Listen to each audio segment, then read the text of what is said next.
As a youngin', do it all for the G. I'm holding conversations, tapping the mental. We tryna build like a king. Sit down with Gconnet, gotta think. While spitting the game with bees, I gotta shout out today. As a youngin', do it all for the G. I'm holding conversations, tapping the mental. We tryna build like a king. Sit down with Gconnet, gotta think. While spitting game with the bees, I gotta. Hey, yo, what up, world? This is Leak from Inglewood, from the original Bangin' on Wax, tapping in with Gconnet, where different generations have different conversations with G2Bs. Hey, so like, subscribe, and share on YouTube. Yeah, good looking out. All right, this is the Generation Conversation Network. Y'all tap in. Wes, Hernando. Yeah, we tapped in, baby. We tapped in with who? The Generation Conversation, man. Y'all need to be a part of the convo, you heard me? Hey, look, shout out G2 Beats. My boy Bill blasting them over there, putting in that work, you heard me? Hey, look, y'all need to tap in. Generation Conversation, the Gconnet. Subscribe to him on YouTube, you heard me? And just know, we don't Jersey. Hey, it's your boy Squeak Rule. Inglewood's in the building. Giving a shout out to Gconnet. You know it's official. Yeah. Oh, this your boy Shady Raider Sinister. I want to shout out that Gconnet and my homie G2Bs, bringing that funky, raw, no-cut shit to the streets. You already know I'm fucking with you, and I salute you, homie. Whoa.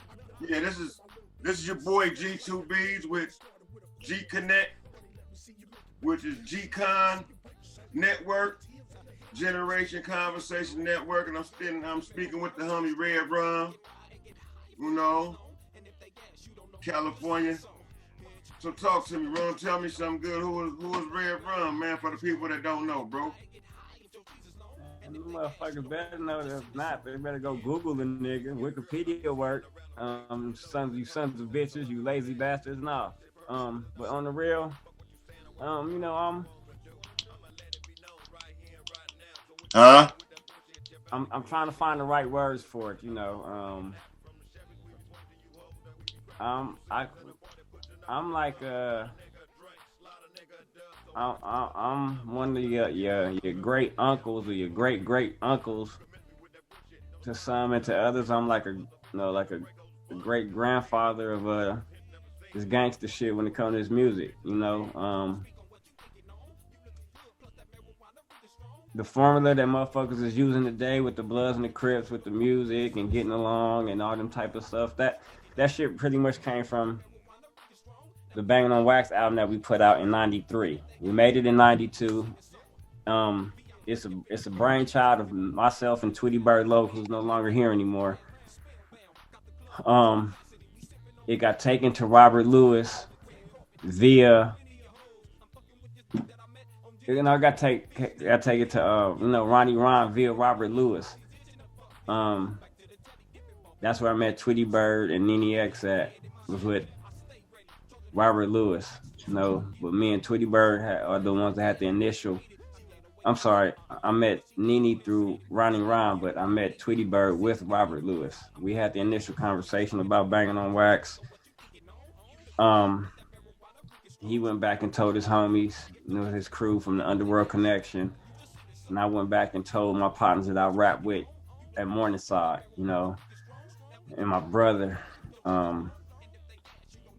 Yeah, so I'm one of the great ones from the West Coast when it comes to the culture. We basically created the soundtrack for Gang Bangin. Even though it wasn't like really meant, even though it was violent, it wasn't really meant to promote violence with the gangs, but unintentionally that's what it did. So I'm on a different path right now, you know. I still function with the homies and all that good shit, you know, but I'm not on the path of out there killing enemigos if they're, you know, even though like if they're opposition that they use today, I'm not really into that. You know what I'm saying? I defend myself violently, extremely violently. I defend my family extremely violently. I know. But as far as going out looking for enemigos, if they're Crips and all that, I'm not into that no more. Like I'm more on a pro-black situation. So, you know, I have to change. I have to switch gears from the gang banging aggression to the pro-black aggression. You know, like the same knowledge that I have growing up with the gang banging and this and that. I have to appropriate some of that knowledge and you know, inquisitiveness to the real pro-black, you know, the real being black thing, the whole experience of doing what we're supposed to do as black people, and knowing that Gang Bangin was created for black people, you know, as a defense, then that's where my mind is at. That's where I'm focused at. You know, I've interacted with so many Crips along my lifetime. It's ridiculous. Even before I started gangbanging, majority of my friends was Crips. Even if I knew it or not, they were. The neighborhoods I used to go to and was able to, allowed to walk through and hang out. And like, those are Crip neighborhoods. There you go. Through his thirsty ass. What's up? Hey, what's up, fellas? What's up? What's up? What up, man? I'm John D. the fool. OYG Redrum. How you doing, brother? I'm all right. How you doing, man? You got me chilling now, but mine ain't water. Ha Yes, sir. Yes, sir. Happy to see you, man. Happy to see you, brother. Got a Lions plaque in the back? Oh, yeah, it is, man. All the way to the end. Knock it off. Niners, baby. All the way to the end. I feel you. Hey, Hey, I don't care how bad they doing, how good they doing, how bad they doing. I'm to the end. that nigga know everything around here is 49ers, man. You know. Niners. You know. We ain't discriminating, but that's the homie. You know. That's what's up. That's what's up.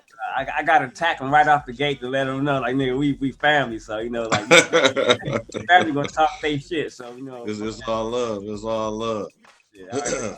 Now grab a sandwich and come sit down, nigga. What's happening? Yes, sir. Yes, sir. Yes, sir.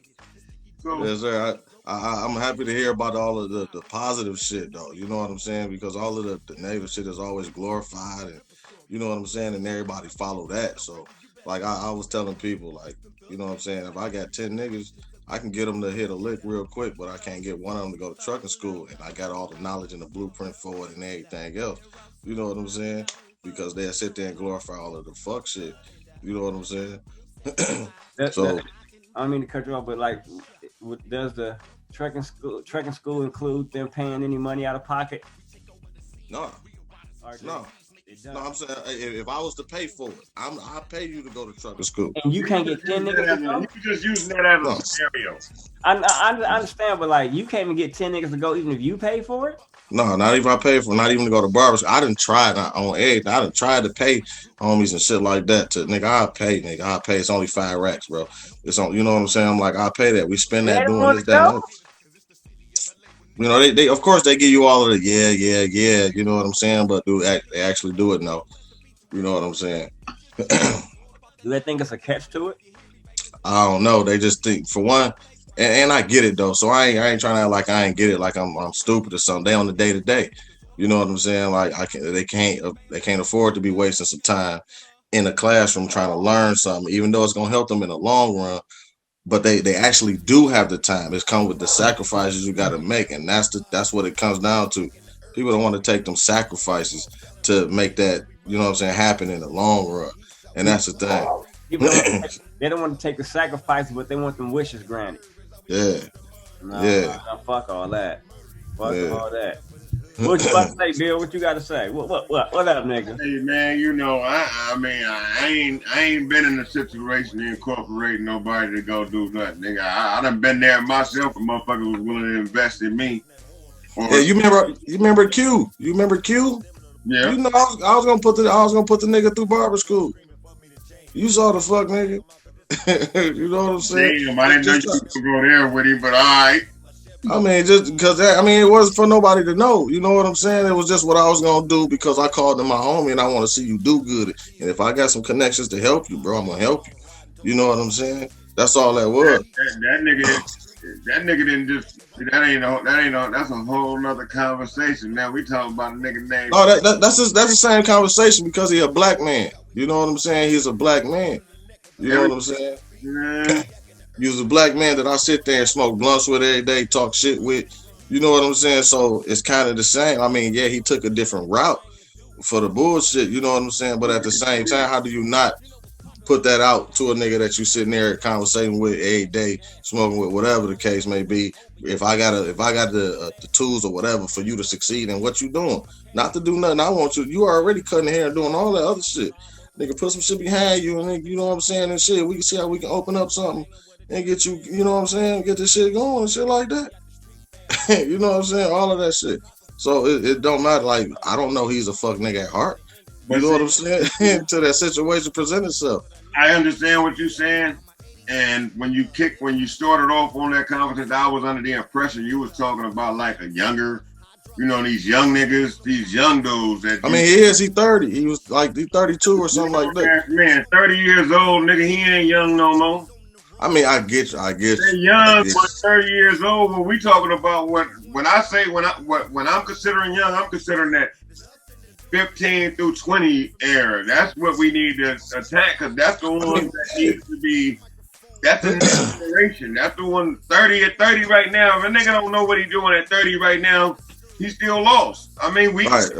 I agree. We've been 30 before. We didn't know what the fuck we wanted, but you couldn't come in right now at 30 and tell me, look, my nigga, I got this plan and I'm gonna listen to it right now. I understand, like you said, if that was a spill, then I'm gonna feel like I owe you something. It's some type of catch. I've already been doing this. But see, that's not taking the foulness that he was. He turned out to be.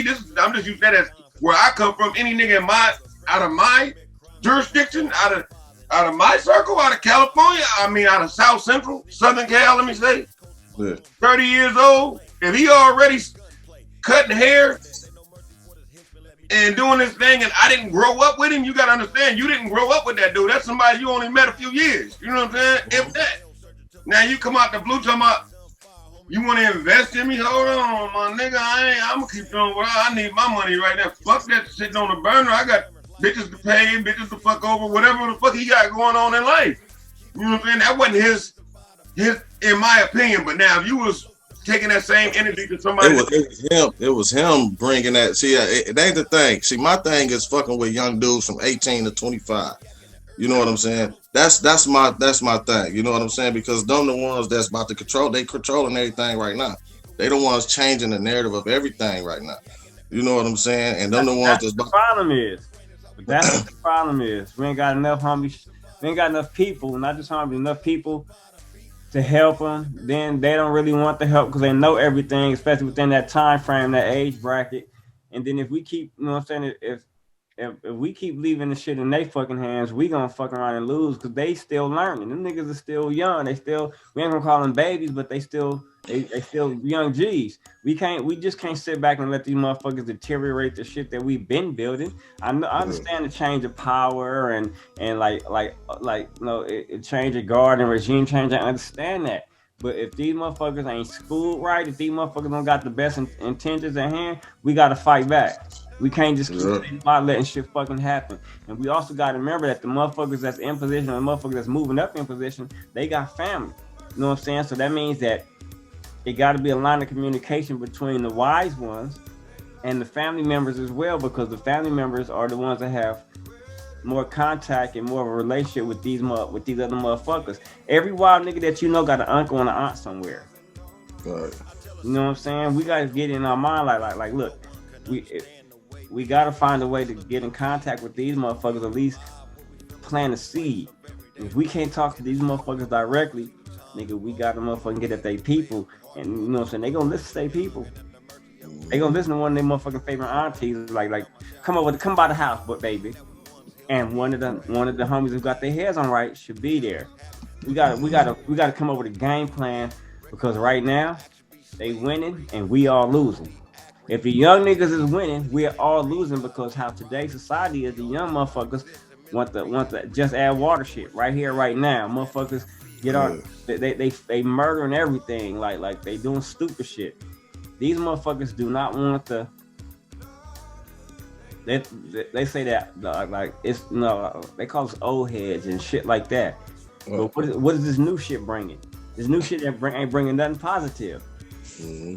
It ain't even a new name for OG. The term OG is an old term. So you want to be everything an OG is, but the definition of an OG. Like, and that's them in control of shit. That's them doing what they want to do. Yeah. We're this old because we survived to be this old. At the murder, how the murder rate is going, them niggas ain't gonna live that long to be OGs. Right. Motherfuckers got they to going down fast. Hmm? They going down fast. They going down real fast. And stupid. The same thing that they dying for. Oh shit, hold on. The same thing that they dying for is the same thing that the protocol and G code was made up for. But they said the protocol and G code is dead. But niggas, so is all your homies too. So if that's what you're going by. A lot of you niggas, you want to be as rappers, especially. That shit is stupid as fuck. Hey, that's why I love looking at your different interviews and stuff like that.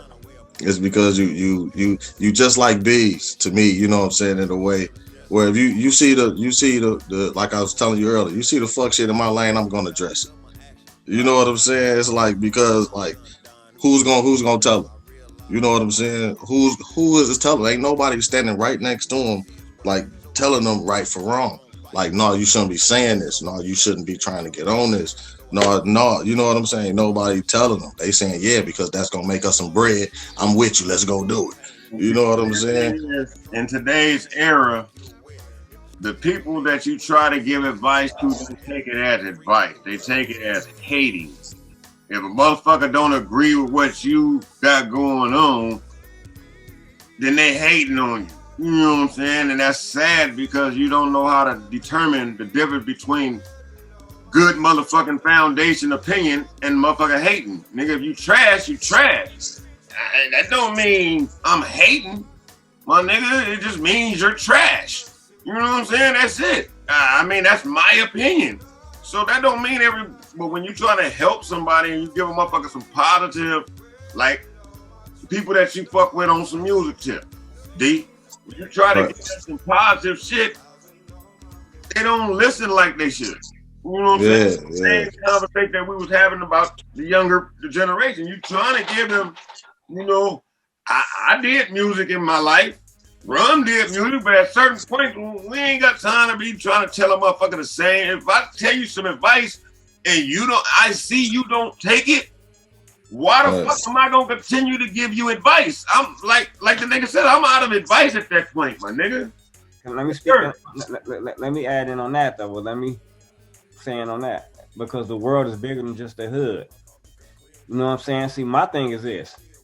I might put advice out there. The first new motherfuckers are gonna get it is motherfuckers that's in my vicinity. It generates outward toward from where I'm at, and it keeps on going. It goes from this hood to the next hood to the next hood to the next city to the next state. You know what I'm saying? To the next country. It keeps on going. So it's like I don't want to quit rapping so many times, my nigga. Like these niggas ain't on my level. I'll fuck all these niggas up. These niggas weak. Or that nigga's a fake blood. Or these niggas don't listen. I've been on so many niggas' heads and some it's fucking ridiculous. But that don't mean I'm gonna quit rapping. Even though I get tired and I'm like, fuck, I ain't gonna nigga, Bill, you been to the house, nigga. How many songs I got on my motherfucking computer that I'm not letting out?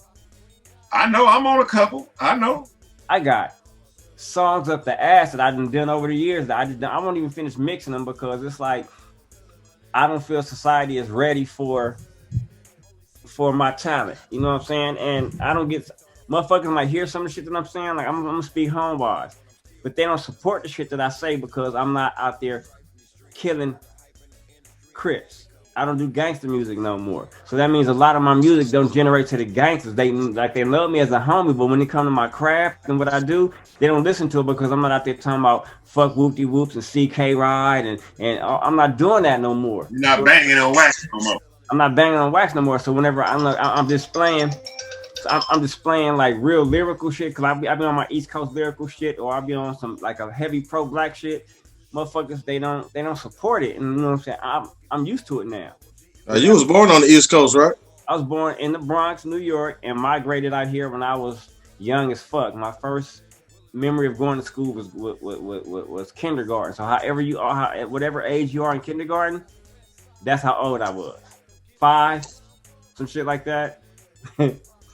Whatever, like I'm then like I got kids and grandkids, and I don't even know the answer to that. I think it's about 5.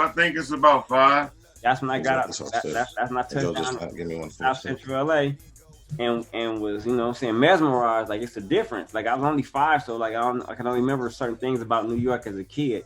But you know, then I was just raised around gang banging and dope shit and fucking murder. I'm like, what the fuck is this? It's totally different. You know what I'm saying? And from there is history. It's just like I was a sponge, raised in the middle of 2 warring gang factions in the mid 70s or in the late 70s. It was pro-black shit going on, so it was, you know, Black Panthers was around. It was, you know, all kind of crazy shit, you know. And over time, I evolved into who I am now, but getting back to who I was before I turned into Redrum. Because before I turned into Redrum, I was a battle rapper, but I was pro-black, you know. So you was like the B-Dot. You was like the B-Dot of battle rap back then. No, see, battle rap was just pure imagination back then. So I wasn't on what B-Dot was on. B-Dot, that nigga, that's my nigga right there. But I was on battle rap from like imagination type shit. Like, I used to read a lot of comic books, watch martial arts, wrestling, into science fiction and shit like that as a kid. So that's the things that helped me get into battle rap. But I was pro-black. As far as pro-black, I mean like I was about black family, black unity, like, cause that's the era that I came up in. Right. You know what I'm saying? But as that faded out, I got into battle rap. But the morals were still in me. Like, I was still on family structure. I was still on this. And that's one of the things that helped me. One of the things that hit me about the Bloods, like, damn, the Bloods is more family orientated than the Crips are, because the Crips keep fighting, and I don't like all that shit. And like, when I got around the Bloods, I was like, damn, like, huh? When I got around the Bloods, I was like, damn, okay, you know, and noticing certain things, differences between the Bloods and the Crips. But like right now, my life kind of came full circle back to the pro-black shit and battle. See, it was crazy. I done got back into the more pro-black shit, like strong, you know. But now even battle rap is back, so it's like I'm revisiting my youth again, and I don't have to, you know what I'm saying? Like, damn, this shit is crazy as fuck. It's crazy as fuck. It like, man, look, pro-black shit, battle rap, and gang banging is basically, yeah, that's basically like 3 of the heaviest elements of my life, of me being who I am, because I did that shit when I was young, and look, I'm 48 now, and it's back. Right. The shit is crazy. Like the shit is like deja vu for me. It's like, it's kind of like if I knew then what I know now type shit. I'm literally living some shit like that, and it's crazy. Like, yeah, like that, and that's why I think a lot of the artists are the older artists are coming back from the '90s shit right now too. Is because now it's turning back until, okay, everybody got something to say. Okay, what is really being said? You know, the mumble rap is over with. You know what I'm saying? The singing rap is, you know what I'm saying? All of that. So it's like, what are you talking about? What's being said on the track and everything? To me, it's turning right back into the 90s way. That's why they get more into battle rap, because they actually, you know what I'm saying, putting bars together. They actually taking the time to get creative and stuff like that. Because everybody in the mainstream, they following the same sound and the same everything. You know what I'm saying? See, they don't understand that the industry they don't control hip hop. The industry controls the artists that they sign to them contractually to make music in the form of hip hop. The underground still controls hip hop. Right. The industry cannot buy out the underground. They can only buy out the artists that sell out. You know what I'm saying? That's one of the things why they destroyed the independent labels or did shit like that. Like, and then when they did that, guess what? It was so many artists outside of them labels that got pushed to the side and swept under the rug. They've been angry all of this time. All of these years, when the big companies bought out the motherfucking smaller companies and then start cutting these motherfuckers off, they was dropping artists left and right, Nigga, it's so many artists from the 90s that got dropped from them labels whenever them motherfuckers had started buying. I think it was the 90s or the early 2000s. And now they can't. And now once they drop them, they still on the contract, right? They can't do shit. No, once you drop, but they get to keep all your music and shit because under contract with them. So now they got to start all the way over. All the way over. Them niggas got clapped. They got to heard so many motherfucking nigga, bro. The industry is fucked up. Contracts is fucked up. You know what I'm saying? And it's artists like me that, you know what I'm saying, kept on getting dropped and being angry. And like, that's where the talent was at. But see, that's what ushered in all the new talent because, nigga, they want these young motherfuckers. They don't want the seasoned or this motherfuckers with knowledge. With knowledge, bro. Yeah, you know too much. They want these young motherfuckers that they cost too much to deal with these niggas that know something. It's cheaper to deal with these youngsters I can control. Let me ask you a question. Yes, sir. Over both of y'all, over a period of time, so over the past 10 years, when is the last time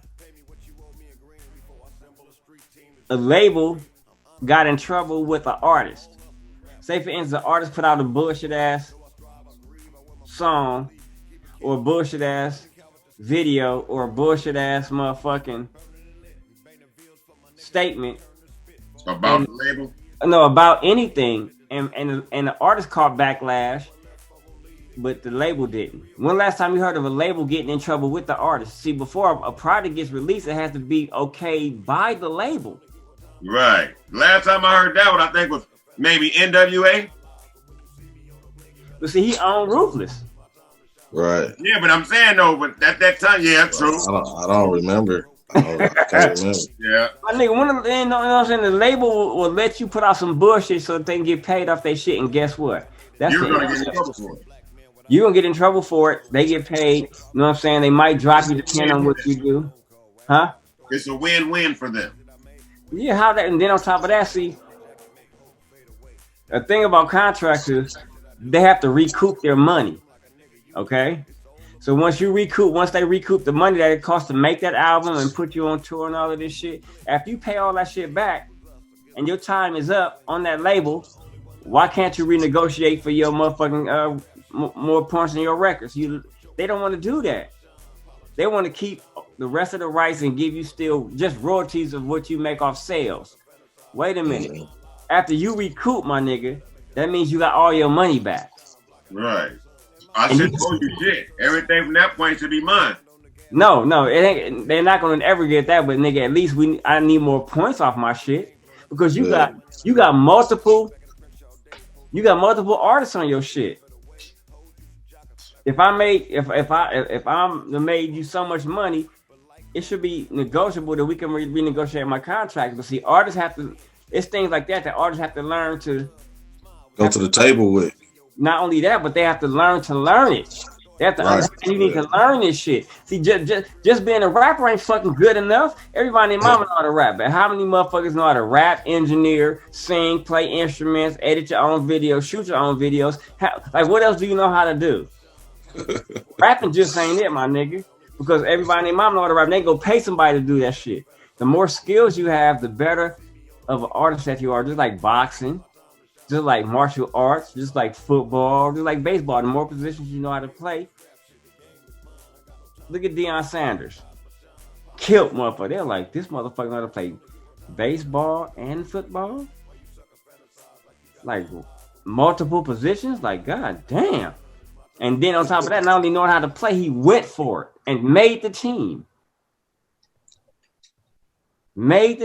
So artists got to stop being lazy and think that it's just instant money. But see, who's funding these motherfuckers doing these whack ass albums? That's like these it's motherfuckers that's benefiting off of the dark culture.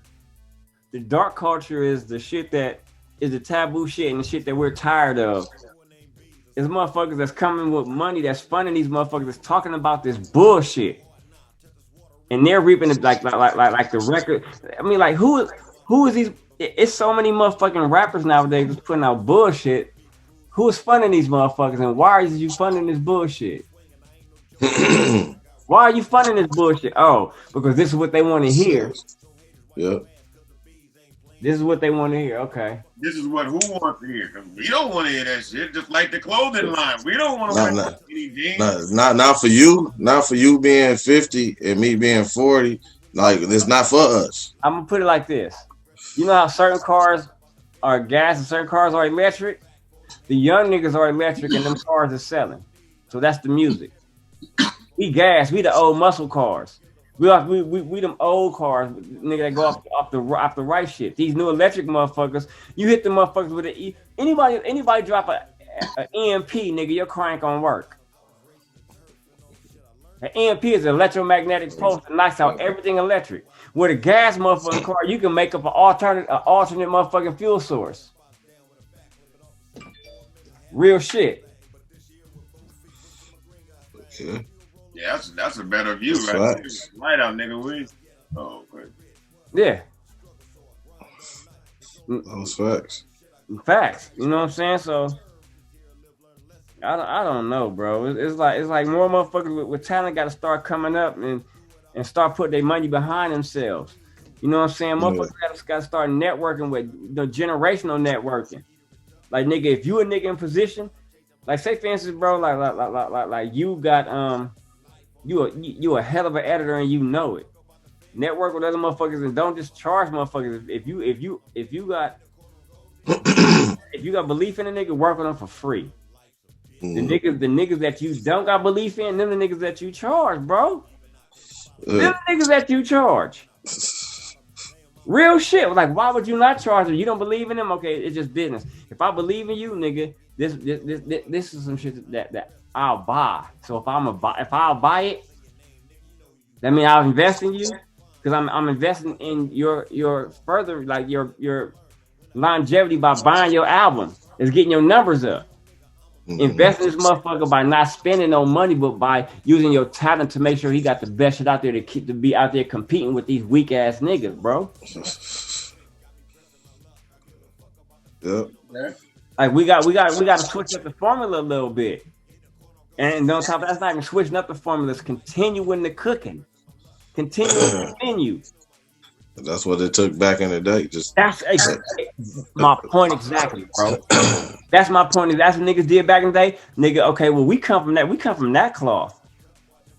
We know how we came up. We knew what the old Motowns and this is what y'all did. Okay, that's the formula that worked. What fucked up the formula? The contracts and faulty ass motherfuckers that operate in the dark culture.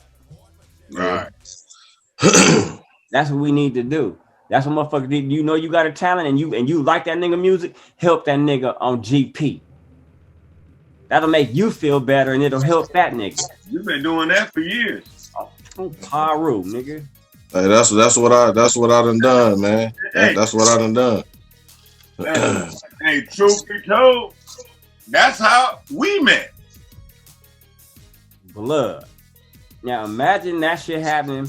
Me doing that shit since the 90s, bro. Imagine me being that way since before Banging on Wax. That's exactly how the fuck I was. That's exactly how the fuck I was. That's exactly how the fuck I am. That's all, and that's why everybody love a nigga. I volunteer services more than I charge motherfuckers, and my girl get mad like, nigga, you better start charging motherfuckers. Like, you know. I know who to charge and who not to charge. Yeah, that's how I be. Same way. I ain't doing that. Love, they'll be like, you know what, god damn, man, like, nigga, who's the cameraman? Oh, that's my friend, ma. Oh, that's my friend, granny. Hi, baby, did you eat yet? Hi, granny, you need some help? Nigga, I'm telling you, bro, I've been doing that shit forever. I don't give a fuck. I'm quick to call older people auntie, uncle, grandma, nana. That's how you was raised. That's how we was raised. We was that respect. That's everything is respect. That's gone because here's why I believe that's gone. Because our generation, as us, our generation was dying out on us. We still had grandmoms, but our generation, at least my mama, as in that generation, was on drugs. So the next generation, now the kids having kids, at least our mamas had grandmamas, those that did. You know, at least it was a solid grandmama in our generation. The next generation beneath us right now, they don't have that. The grandmamas is mamas. The grandmamas in the same age. You know, hey, it's grandmamas out there partying with their kids right now. From our generation, I mean, out there in car clubs, in motorcycle clubs. How the fuck you out here? That's the generation now. And I ain't gonna say that individual's name, and if they see this shit, yeah, I was talking about you. No, you were. You was talking about people that do that. Don't single them out. You're talking about people that do that. You're right. But that's where the thought came from, because I've actually seen it, and they ain't the only one. You know what I'm saying? So it's like, and then generation after that, oh, it's fucked up. Them kids getting given away. Them kids getting left and abandoned. You know what I'm saying? Having kids and throwing them in trash cans, and it's like, wow, that's not the taking into accountability of the people that is the baby, the children that's having children. Who cat is that? Huh? Who cat is that? That nigga say that. Who cat is that? That's dumb. Oh, I got you. You wrong. Shots fired, nigga. Future. Hey, Bully's a cat, nigga. That my bad, fellas. My bad, fellas. Window was open. Who cat out there meowing? You know I'm an idiot, man. Oh shit. Yeah. Hey, but that's just on I'm just talking about civilians outside of the gang culture when I'm speaking on the generations. I ain't talking about just the gang banging or gang affiliated children of our generation. I'm just talking about period. You got like you said, a different mixture. You got the dope fiend era of kids and the gang bang kid. Cause I mean, me personally, I could never feel comfortable with my son being Lil Bill Blast. Never. That's just something I couldn't, but to each his own. You know what I'm saying? Hey, let me say something real quick. I can't fathom my son being Lil Rare Rum, but I can't fathom him being a Crip either. So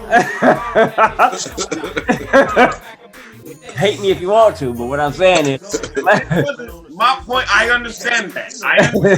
But my point. I understand that. You know what I'm saying? That's just. I wouldn't want my son to be a homosexual. Oh, what? Oh yeah, no. I'm just saying, as a father, as a man, these things, certain things that you would dread, whether you can do anything about it or not. We know as men, we can't change what our children do. All we can do is try to influence what we can and be there for them. Bro, look here. If your son wanted to be Lil some from East Coast, and it's really much of nothing you can do about. I'm taking that motherfucker with me. I'm taking that motherfucker with me across the United States to different blood hoods, nigga. The fuck you mean, nigga? You finna load what? I'm playing. What? You what? Where your OG at, nigga?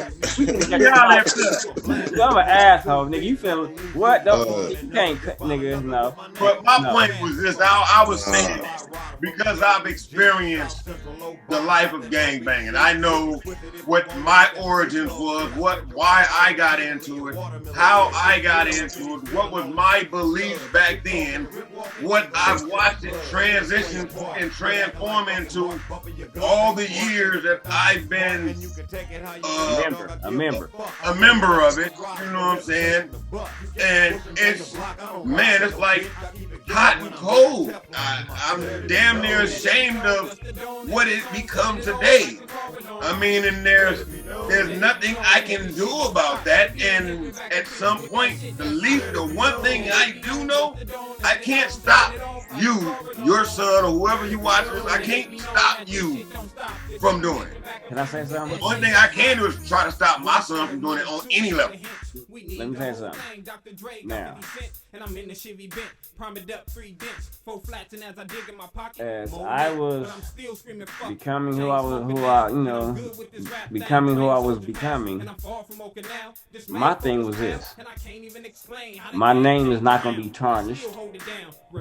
My manhood is not going to be tested. That's pure point blank. That's rule number one and rule number one. It ain't. That's what that is. Rule number one and rule number one. That's period. Now, that's even before I was a gang member. So as I, going through my gang banging shit, I kept with those same principles. You're not gonna do that. And I'm gonna keep it 100 with everybody. I'm a squad with you. I'm a squad for you. I'm a squad, period. If I bust, it's not gonna be out there just as a murderer. I'm a bust in defense. Or I'll bust in offense as a preemptive strike. If I think you finna bust, I'm finna bust first. So that could be considered as offense instead of defense. If you busting and I got a gun, I gotta bust back so that we can get away. So now that's defense. Saying that to say this. The person that you build yourself to be is the person that you should remain, because your reputation, if you allow your reputation to change, you're compromising yourself. You're compromising everything that you built for yourself.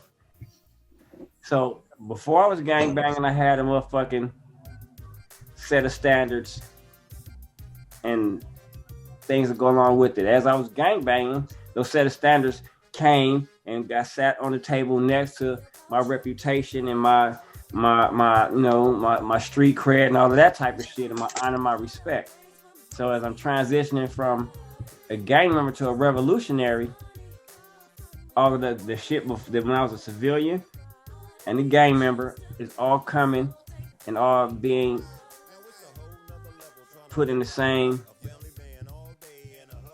display case as a revolutionary.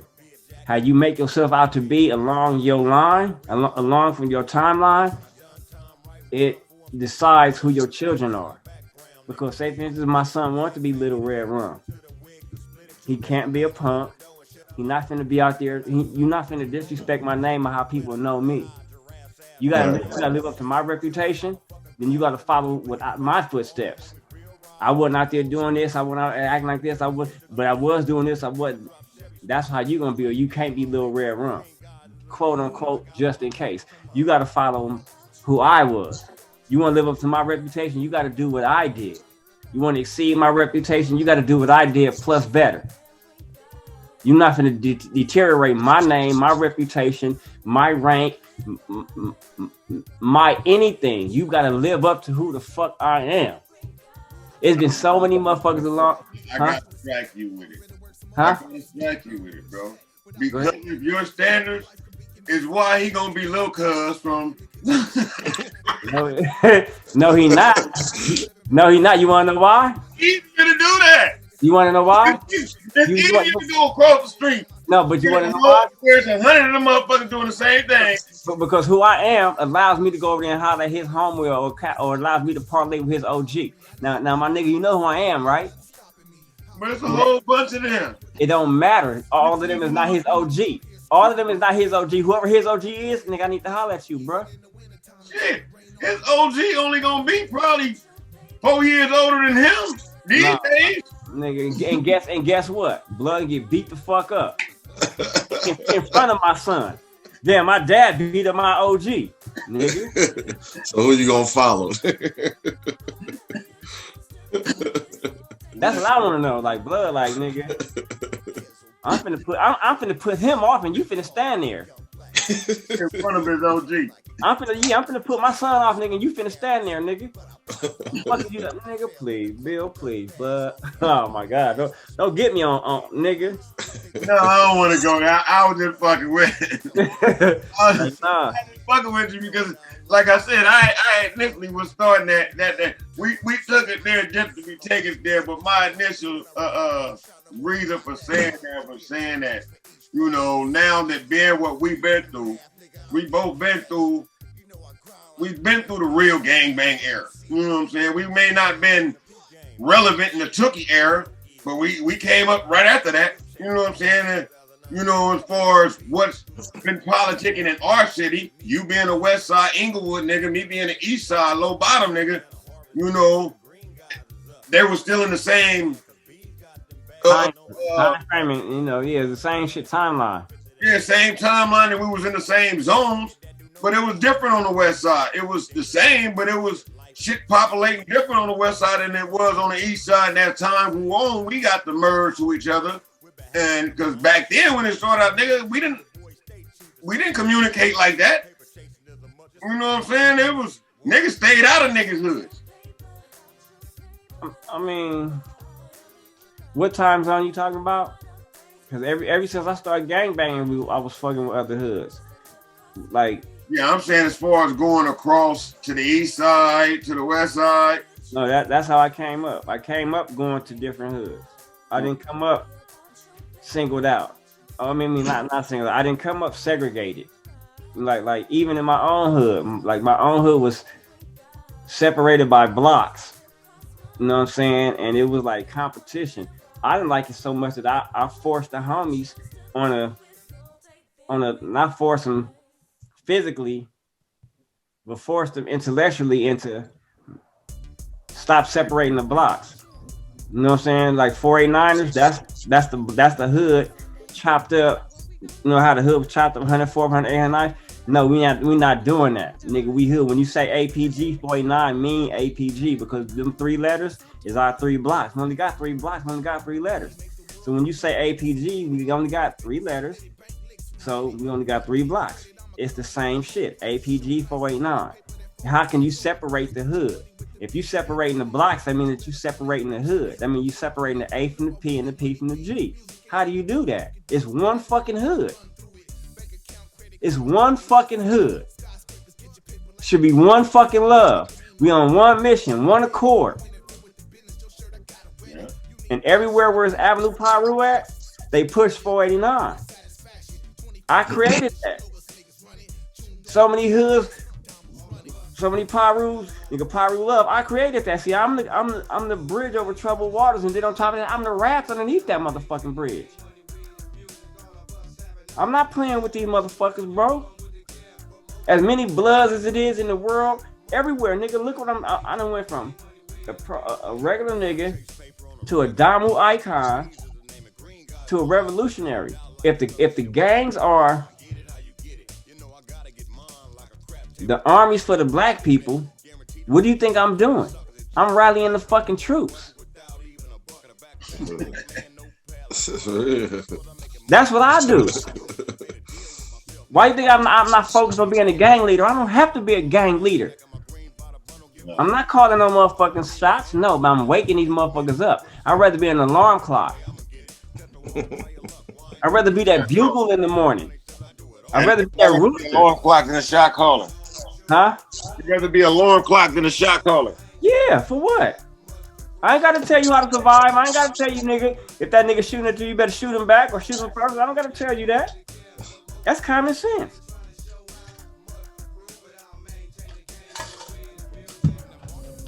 And fuck all that bullshit. No tattoos on my body, never been to prison. No drug convictions, no drug addictions. I don't gamble.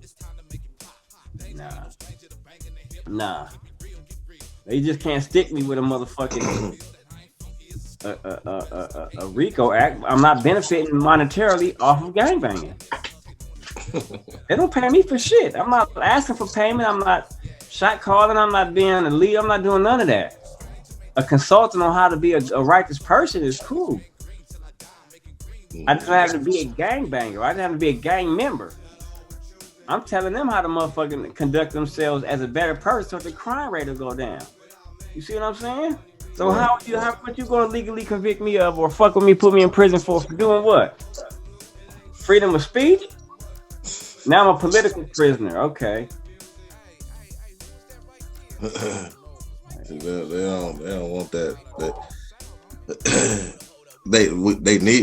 We need more people like us that's gonna actually take a stand and actually lead, because there's a lot of leaders that don't, like, bro, there's people following you. There's people following everything you do. You know what I'm saying? So why not lead them people to the, you know what I'm saying? And you got all of the resources for the, you know what I'm saying, the right shit. If all the people follow you, they don't know. It's just the fact that they don't know something. You know what I'm saying? You know something that they don't know. A lot of these leaders is feeders, man. What? A lot of these leaders is feeders, man. Get the fuck out of here, man. The leaders are feeders. Damn. They feeders. Can you elaborate on that for me a little bit? Now, I'm trying to get an understanding of that concept. Okay, it's a double concept. They'll feed you some bullshit. For one, that's one. The other concept is them feeders, them little ass fish that get eaten up by the big fish. Oh, yeah. You know what I'm saying? So it's a double meaning. It has a double meaning to it. Copy that. Now I understand where you're going with it. I have a clearer understanding. A clearer understanding. If that's a motherfucking word. It is. Oh, okay. You know. So what we talking about next, man? Where we going with it? Shit, projects, man. Groups. Can we? What all projects? And what was your most memorable one? Well, off the top, my most memorable project was the Bangin on Wax, because that brought recognition. You know, recognition leads to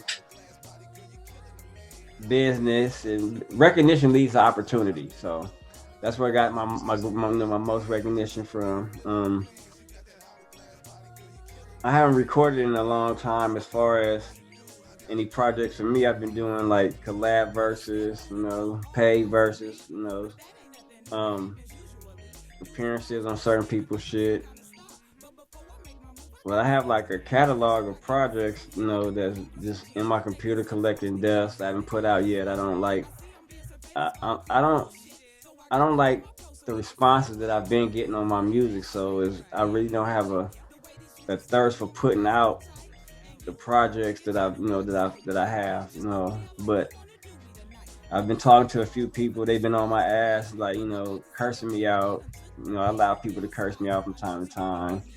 Like, run, like we need some of this shit. Like, you need to put some of this shit out. It's time. It's been time. You tell me that shit quite a few times. I'm my own worst critic, so I don't like the feedback that I get from, like, say for instance, I have like 20,000 friends on Facebook, and I have maybe now I have to create a new Instagram. I have almost 3,000 friends, you know what I'm saying? But when I put out an album, put out a project, I don't have the same responses that to match my friendship. So don't match my, you know, the people on the line. So that right there, it fucks with me. It makes me feel like you motherfuckers ain't listening to my music when I'm putting it out for. But like I stated earlier, that don't mean I'm gonna stop rapping. You know what I'm saying? I got shit in my computer that's so fucking hard. Battle rap shit, gangster shit, pro black. Nigga, I got a whole album with Cam, pro black album with Cam. Ignorant. It's a mix between Public Enemy and NWA. It's a mix. And Public Enemy and UNWA. I can see that. Nigga. But see, Public Enemy were they really Muslim? No, but they had that militant structure. You know, they was on that, whatever they was on a structural. He was on that. I could even say a Scary X in NWA, and not Scary X, X Clan in NWA. Okay. X Clan. Yeah, you know what I'm saying? Because they were more religious, spiritual. You know what I'm saying? Yeah. Then, you know what I'm saying? But when I say I got some shit, when I say controversy sells, that's you know what I'm saying. Like I tried to get a Crip to. Actually, it was me, Corrupt, and Cam, but Corrupt, you know what I'm saying, did some weenie shit, didn't follow through. It was, you know what I'm saying, from then on, I was, you know, looking for different Crips to match me and Cam lyrically and hood status wise. You know what I'm saying? Motherfuckers.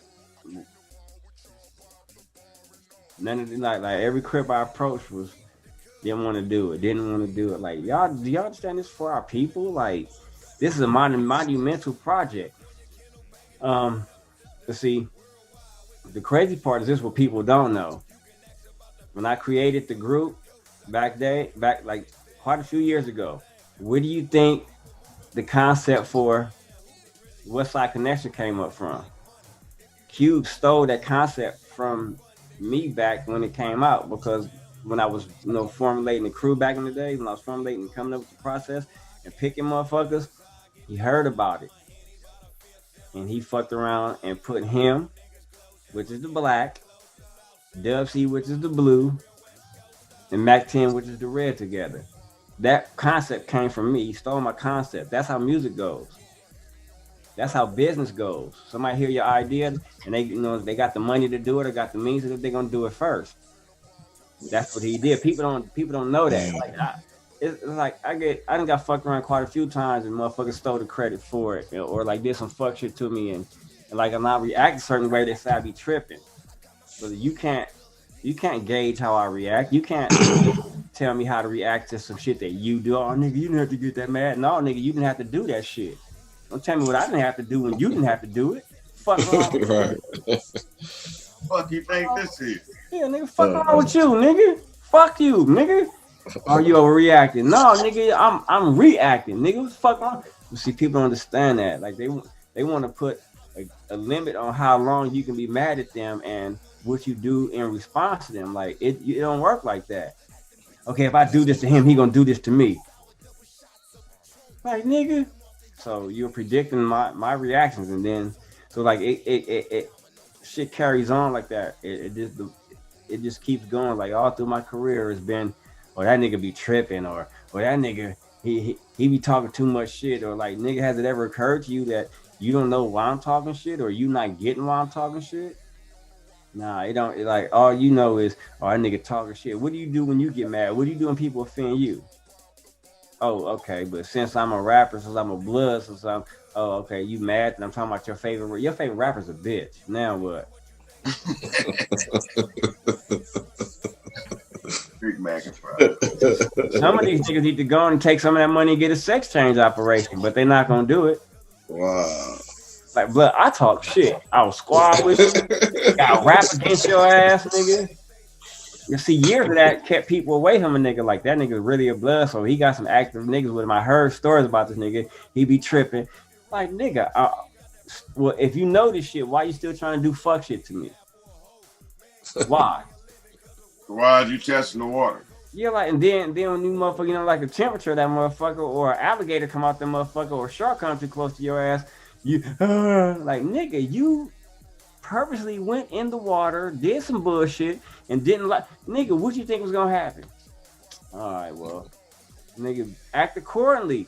You see, you don't do that to a motherfuckers with money that got more money than you. You don't play with the motherfuckers like that. You want to play with the motherfucker you think that you can control, that you can handle the shit. When you find out that you can't handle, nigga, you want to blackball the motherfucker. You want to talk shit, and then your friends or cohorts be lightweight weenies because them motherfuckers like, if you don't fuck with them, I'm not gonna fuck with them.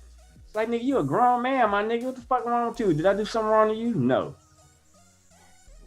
Like, no, like that's part of the culture. Like, you mad at him, I'm mad at him. Like, that don't work all the time. That shouldn't work all the time. That's that newer generation. No, it's not even that. It's our generation as well, bro. It's all generations because it's a part of human. It's a part of human psychology and my enemy is your enemy.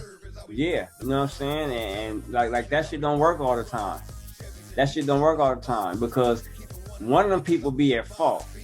You know what I'm saying? And your side, you might be siding with the nigga who's at fault, and you not knowing it because that's your partner. Like nigga, but see, as when you friends, you supposed to be like real partners. You supposed to tell your homie when he tripping. Like nigga, that ain't right, bro.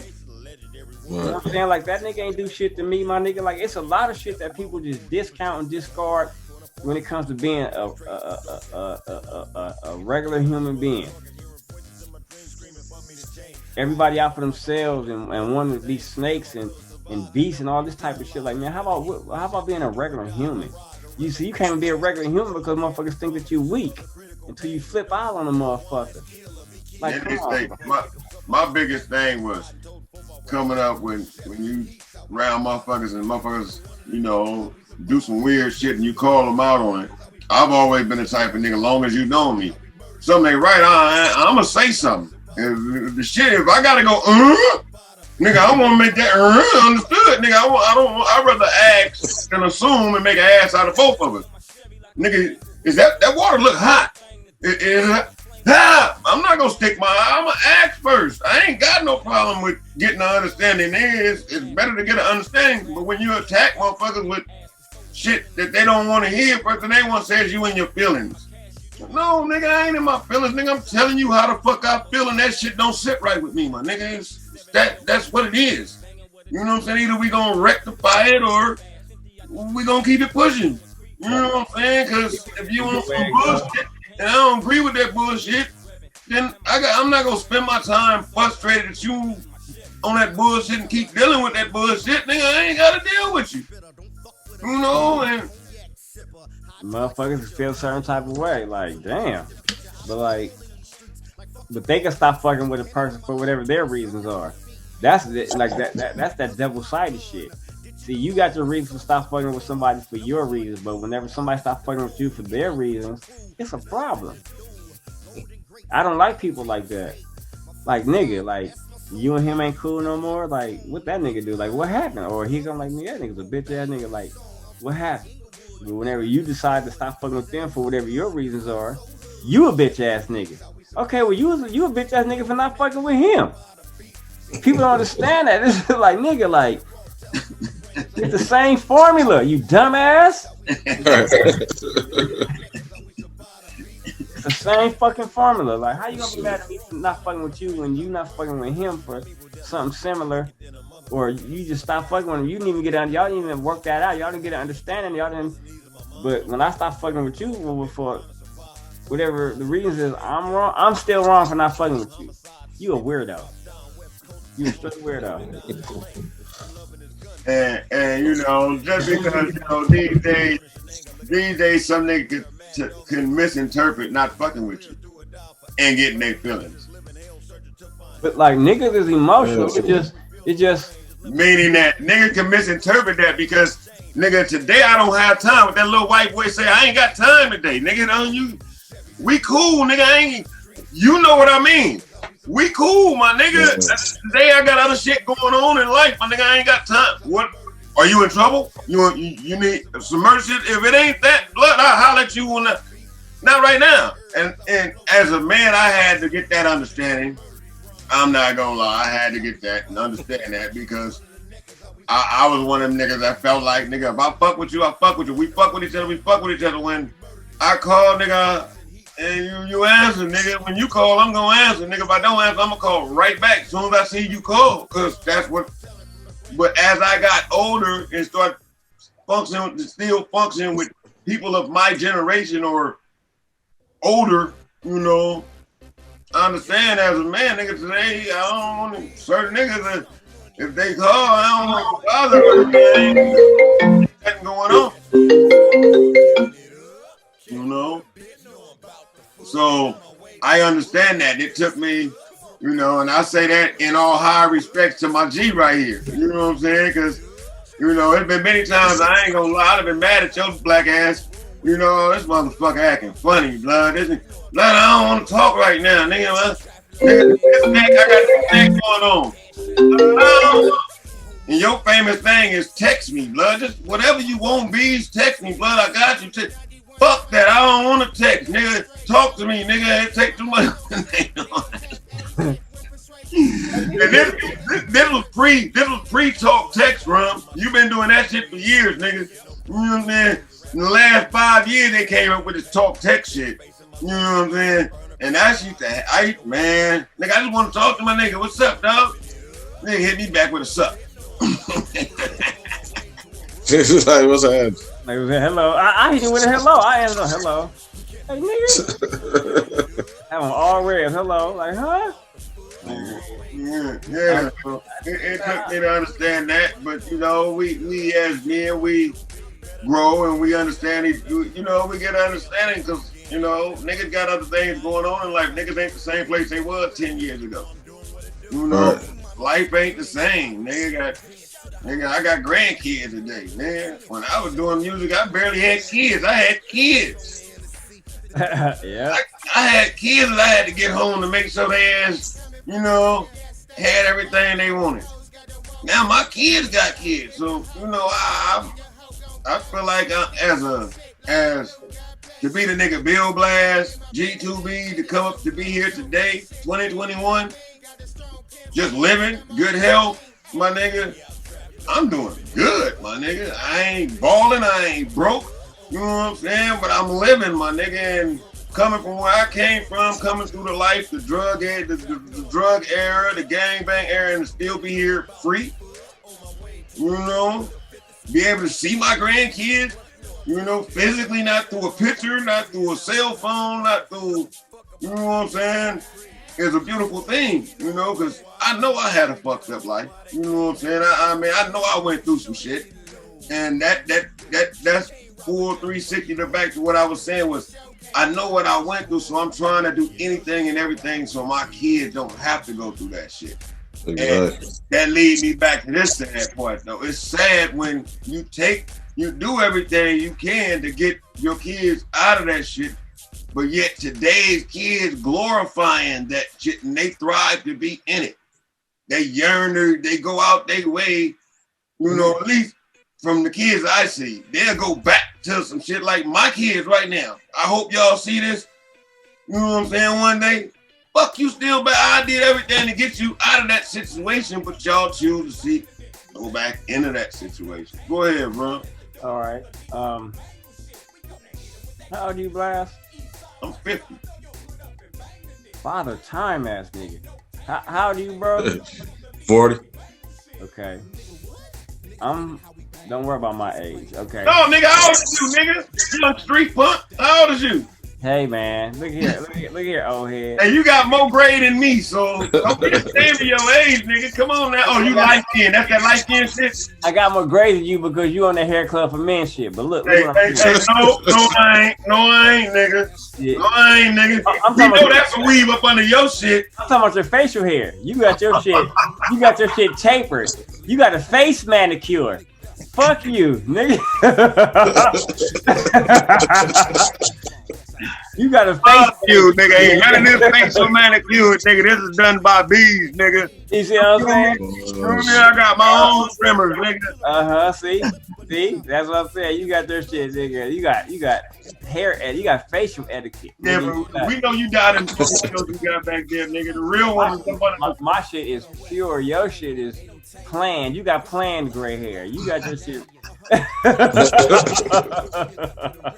nigga say planned gray. Oh, I gotta just watch this from here. Yeah, that's how you know what I'm saying. Like, hey, but see, that just goes to show why is you going through all this? You don't want to tell how old you is. Oh, see, look, we're not talking about.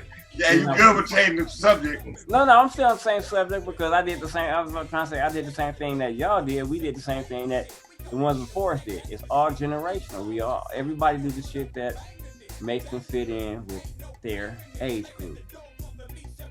Your generation. Yeah, their age group. It's the same shit. They're doing the same shit that motherfuckers their age do. Some motherfuckers wise up. See, you gotta think about this. In every age group, it's the smart motherfuckers and the dumb motherfuckers. Or we're gonna say the dumb motherfuckers and the smart motherfuckers, and in between them two, put it like this. The majority is in the middle. Put it like this. It's just like money. Rich, middle class, and poor. They all spend money. They all make money, some form or fashion, some type of way. In society, it's dumb and smart. Motherfuckers got to find out where they are. They got to become middle class to realize what they want to be in life. It's the same. Like I said, it's the same formula. You got to apply the same formula to different shit, but it's the same formula. When you start off young, you start off stupid, doing whatever. You know what I'm saying? Middle class is the deciding factor of you fucking up and you becoming studious. Rich is, nigga, you either making money legally and you woke up, or you making money illegally and you in jail. Cause you know what I'm saying? Like, and rich is not really being in jail, but nigga, we're gonna put that up there. It's like, it depends on where you, it's just 3 stages. It's only 3 stages. 1, 2, and 3. 3 levels of this shit. You start off stupid, middle class is doing shit and, you know, investigating. Okay, what I want to do, I'm gonna hang out with them. No, gang banging ain't for me. Okay, well, I grew up in the hood, but I'm still finna go to school. But like, man, all my homies is lokes, nigga. So I'm gonna say, it's Crips. So I'm gonna say loke, even though I'm not gonna get put on. Come on, nigga. You know how many motherfuckers I know that still hit me up with spelling words with 2 C's or with 1 C and knowing damn well you still thick with a K behind. Like, nigga, like, my girlfriend right now, like, some cuz, like, where you from? You know how them gang bang, nigga. What?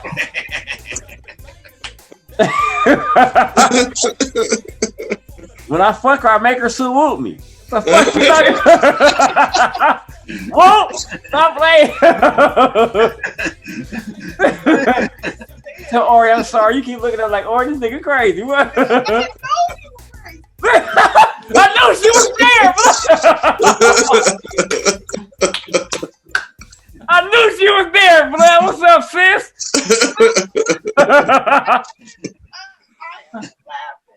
What she say? I can't even hear. What you say, sis? She over there cracking up. She just laughed. She ain't trying to get in the camera. She like behind the scene, you know. You kept looking to the right. I'm like, oh man, Ori in the room. Like, what up, man? I gotta look to see if she all right, dog. What's up, family? That's funny, blood. That is funny. See, this type of relationship is a relationship I had with people all my life. People, family, like going in the house, just meeting them. I'll sit there and, like, you know, people at the scene. Oh, nigga, here come the jokes. Hey, like, this nigga is crazy. But see, like, that's why I don't have a guilty conscience.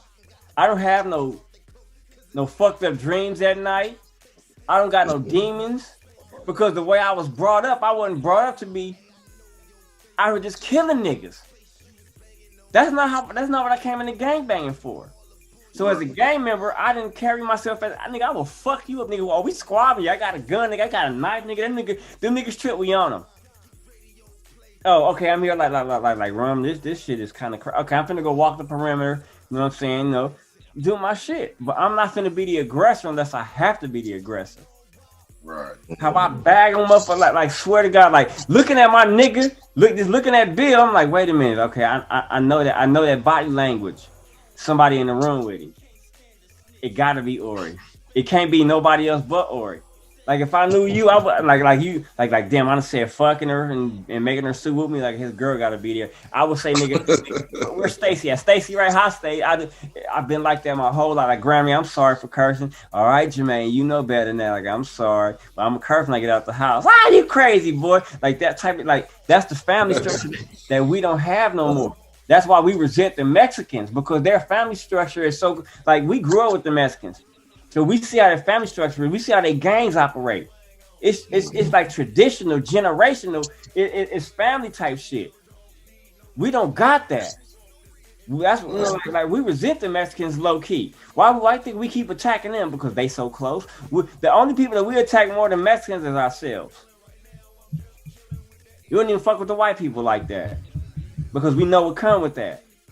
Growing up in the hood, we know what the Mexicans got. Okay, they got some crazy ass. They got in the hood. Okay, we got the hood. Okay, we can handle that. White people, we don't know how they coming. When the last time you seen it? When the last time a white person got assaulted in the hood or in the surrounding hoods, and you seen a gang of white boys hop out of a truck or with the flags and come do something or retaliate? Nigga, when the last time you seen a white boy living in the hood? You better stop it. What? Nigga, Bill, where you stay at? Arizona? Yeah, Arizona. Let me say this, bro. Let me just say this. I'm gonna be honest. And I ain't trying to be bougie or nothing, my nigga. That's where I'm from. Ain't white people. I haven't lived in the hood since 2001, my nigga. Let me ask you a question. You lived in the hood in 2001, right? I haven't lived in the hood since. That's what I'm saying. Everywhere that you lived, that I guarantee you didn't know all your neighbors. Oh no, I still don't know the motherfuckers right now. Right now, I've been here. I don't know. Now, my point is this: by you not knowing your neighbors, you'll know which ones in the hood is white and how long they've been living there. You can't even say nothing. Shut up. Think about it. I'm good. Thank you. That is true, but I'm just saying no. But in the hood, when we lived in the hood, my nigga, we hung on the block. We knew who comes up in there. And if you move in, nigga, we gonna see somebody gonna see you move in the hood. Let me explain something to you. You can hire movers to move your shit in, and you don't gotta be there. You can pull up whenever the fuck you want to be there and rearrange your house, bro. True that, but can't nobody just move in there. Yes, they can. Yes, they can. Yes, they can. Yes, they can. Can a motherfucker? Wait. This nigga right here, bro. Let your nose go.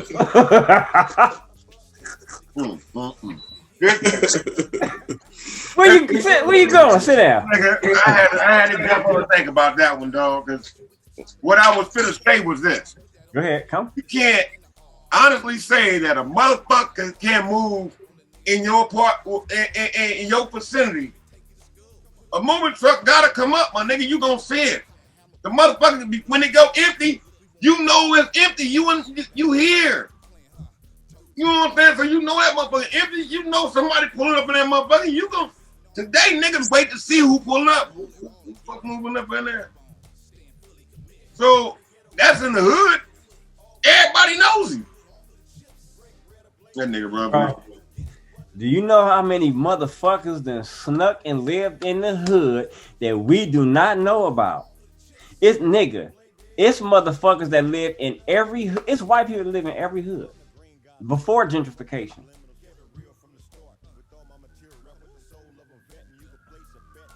Every hood. They ain't the white people you talking about. No, they're white, right? Then they're the white people I'm talking about. No. They're white people. Every nigga ain't a nigga. Every white person ain't the white person.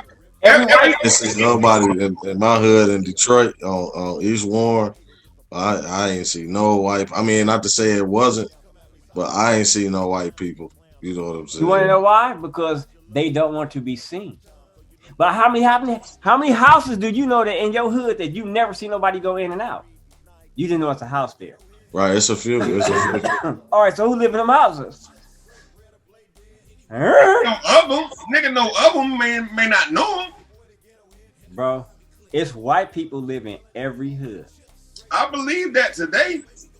They've been doing it. Back when they've been doing it, sir. Well, I mean, it's a good possibility in Inglewood back then to now. You know what I'm saying? On the east side, wasn't no white people over there, bro. Not like that. Not the kind of white people, if you kick their ass, they got some white uncles and cousins coming from. They ain't. But see, that's the point that I'm making. But that don't mean that they don't live there. See, in order for you to know your enemy, or for you to know a motherfucker like I don't belong here, nigga, you gotta know routines. If a motherfucker like put like this, a millionaire, the best thing for a millionaire to do is to do what? Fit in, right? So motherfuckers wanna know who he is, right? Right. All right. So they dress down, they dress regular. So you like, that's like a regular white boy. You looking at his clothes, I know that his bank account is millions. So a white motherfucker that don't want to be recognized, what do? They come in at hours when motherfuckers ain't there. They come in looking like motherfuckers that don't belong there, dropping off some shit, going to the back house, nigga, I'm telling you, white people been here forever. They've been in the hood forever. They've been in the hood forever. Even if a motherfucking white person is in a relationship with a black person, it's a biracial relationship. They still living in the hood. They family come over. They family might need to stay with them for a while. The inside of their house is not like the outside of the environment. The inside of the house is a controlled environment. The outside of the house is chaos. You got to remember how people think and how they operate. people that are antisocial don't like going outside anyway. So everything that makes them comfortable, they bring it inside their home. I'm guilty of it. I know, Mr. Man Cave. It's human psychology. That's how people operate. People sneak in and out their house all the time. People move. Well, I don't sneak. I just come and go as I feel. I mean, you black though. I mean, like, you know, I'm talking about people. Yeah. I'm talking about outsiders. What you say, Ori? I want a sandwich. She said no. She said think about the. She said. I want a sandwich. Nah, cause like in my community where I live out on my block, it's only I'm the only black. Me and my wife, or our family is the only black family on the block when we moved here. They are the Proud family. We watched another black family move in since we've been here, and when they moved in, we were sociable. We would try to introduce ourselves as, hey, how you doing, black? You know what I'm saying? Welcome to the community type shit. Black folks, but they're the other black folks. I mean, well, it's their life. It's their lifestyle, though. I mean, they're. What did they do? They didn't accept y'all? What happened? Oh, they spoke, but we ain't talked to them since. We barely see them, but when we introduced ourselves, we realized that it's a gay couple. Oh, look. It's two men? No, two women. Okay, keep on.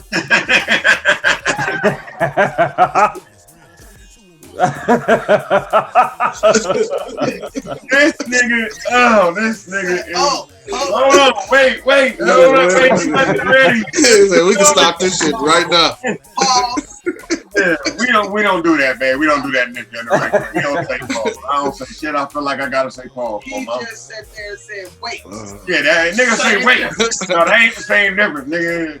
Nigga say nigga ain't finna say something and then say wait after it. You know, these niggas say something and got pause. Man, you said halt to the whole conversation. Yeah, you gonna stop the conversation because you were thinking some gay shit? No, you said it was some gay shit. You didn't even have to say that. No, I ain't talking about you. No. I'm talking about the way these days, today. Drum, do you say pause? No. Why? Why you don't say pause? That ain't the word I was brought up with. Exactly. You don't say shit that you feel like you gotta say pause too, right? Nope, I don't. If you say fuck that nigga, blood, you ain't gotta say pause after that. Nigga, you didn't mean I want, but these days, this generation, I don't get that. I don't get why you gotta. Oh, but because they have their rights are so crazy, and homosexual rights are so crazy, for one. For two, the gay thing is so big that you don't know who gay and who not. So if you accidentally say some gay shit or freely say some shit that can be interpreted as gay, you gotta like wait. Wait. I don't live by that code though. I live by I'ma say what I feel. You said and I know what I mean. I know what I mean. You said why do they say that? That's why. No, but I'm just saying. No, I'm just saying. Period. Why is it something that you feel coming out your mouth can be interpreted that way unless you're thinking that? No, because they think that. No, I'm saying they. I'm talking about them. Like whoever's saying this shit. Whoever. No, I'm talking about the people that's hearing it. How do I know what you're thinking? I'm talking to you about something. I just said something. I'm telling you why, because that's how society is rigged up right now, sir. That's how society is rigged up. That's why I don't understand, dog. Is that because you don't know who's gay? That ain't got nothing to do with it. I ain't having a gay I don't care if you're gay or not. It doesn't matter. I do. Don't talk to me.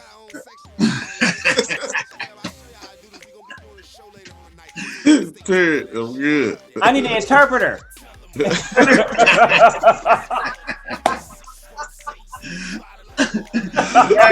stupid. That nigga stupid. That nigga I don't speak that language, nigga. I don't understand. Exactly though. I mean, I just feel like that's another thing that's overrated nowadays, and it's like it's becoming the norm. And how is you making? And just because another month, I know I'm not. I know I'm not having them thoughts when I'm saying whatever I'm saying until I hear something. So, I mean, bro, look, let me tell you something. The homosexual world is so fucking crazy. We don't know what the fuck is their triggers and their code words. Let me tell you something. They don't even know what they want to be called. Let me tell you something, bro. In the homosexual world, do you know what a beard is? no. What about you, bro? You said a beard? Yeah. Nah. Sis. All right. I'm talking to you, nigga, sis. I have my earphones. She was researching something. He said in the homosexual world, what is a beard referred to as? What is a beard considered? She said she don't know. No, he asked all of us. Oh, You didn't hear the conversation. I was about to attack your ass. You mean why I was asking everybody? It's a group thing. I'm finna make your ass get on camera. Right, out of four of us, you the one that would most likely would have a gay friend. Hell yeah. Okay, look. In the homosexual world, from what I understand, the homosexual, I mean, a beard means a gay man that goes out, or a gay man that has a fine ass homegirl. See, the female. Listen, what I'm telling you. In the gay world, a beard means a gay man with a homegirl, and they go out. She knows who's gay and who's not. She knows a woman knows who a gay man is before a regular man knows who a gay man is, before a gay man knows who a man is. Therefore, she's the filter. So that in the gay world, that's what a beard is. So when I'm using that to tell you that we don't know what words that they're using to trigger other homosexuals for them to think that you're gay. I don't give a fuck. You said therefore they use pause. Therefore, it's words that us heterosexual men use. Listen. This is like that nigga Danny Myers, the alter. What that nigga say? A parallel universe. You know, Danny Myers said that about the parallel universe. I don't give a fuck about their universe. I'm not concerned about trigger code words. Their universe is coinciding with our universe because we live on the same planet. Yeah, but I'm not talking the same language, so it don't register.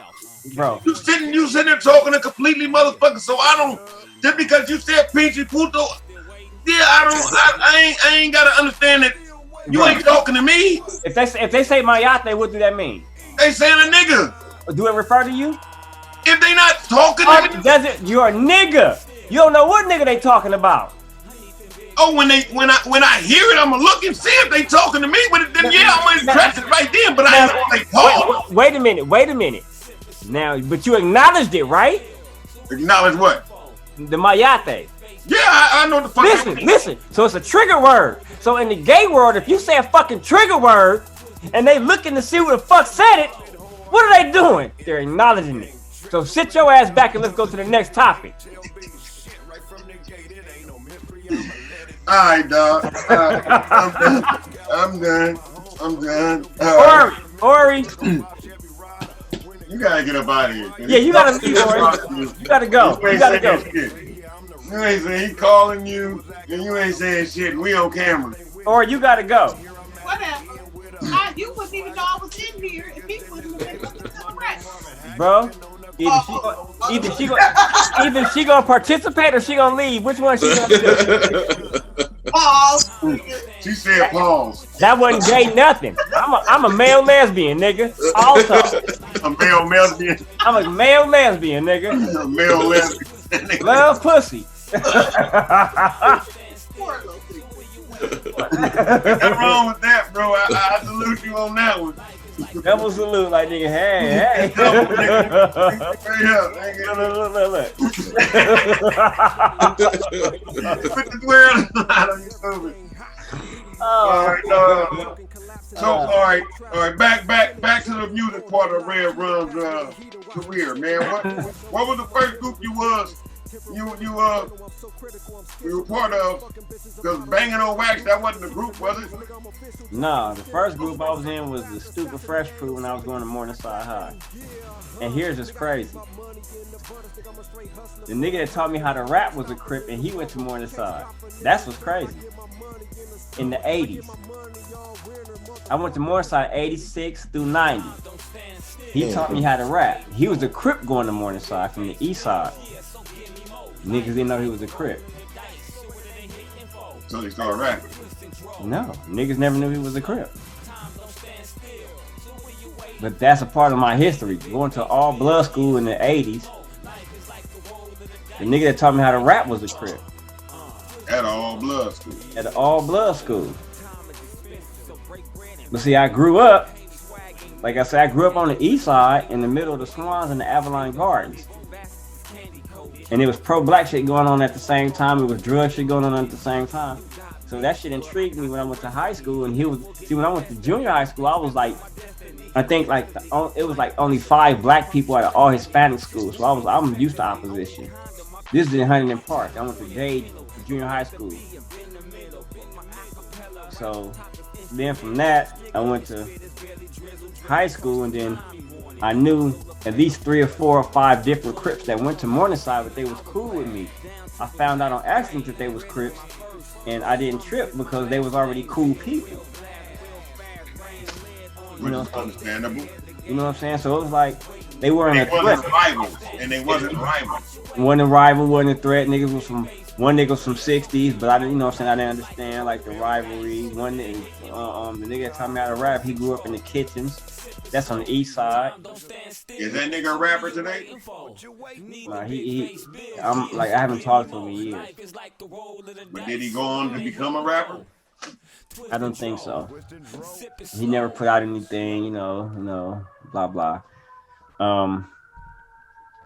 Yeah, so it's like I was always cool with people. It wasn't where you was from. It wasn't none of that, because if I'm cool with you, I mean, I'm eventually be cool with your homies and be cool with your family. So then it didn't matter where you was from. As long as we cool, we cool. And then you ain't mad at me, I ain't mad at you. Like, what's happening? So we cool. Laughing, joking, whatever we doing, we doing. You know, someone was Crips, someone wasn't Crips, someone was blood, someone wasn't blood. It was just, as long as you repeat a person, and we all cool. That's why I'm cool with everybody. Yeah, he was the first one to teach me how to rap. You know, so a lot of my friends, like I said, I had more Crip friends than blood friends, but I was more blood orientated. You got the battle rapping, you know. Then when the gang banging shit came, I did Banging on Wax as a battle rapper, but as a I was a gang banging battle rapper, and motherfuckers didn't know how to handle it. So I went crazy on the project. I tried to get Corrupt punk ass on the project, but he was tied up with Death Row. He would have been the equalizer for the Crips, because they didn't have nobody that could handle me at the time, I didn't think. Lyrically. Huh? Yeah, lyrically. Yeah, Corrupt, one of my top lyricists from the West Coast. Yeah. That I know of. And he's not even from the West Coast. Right. Exactly.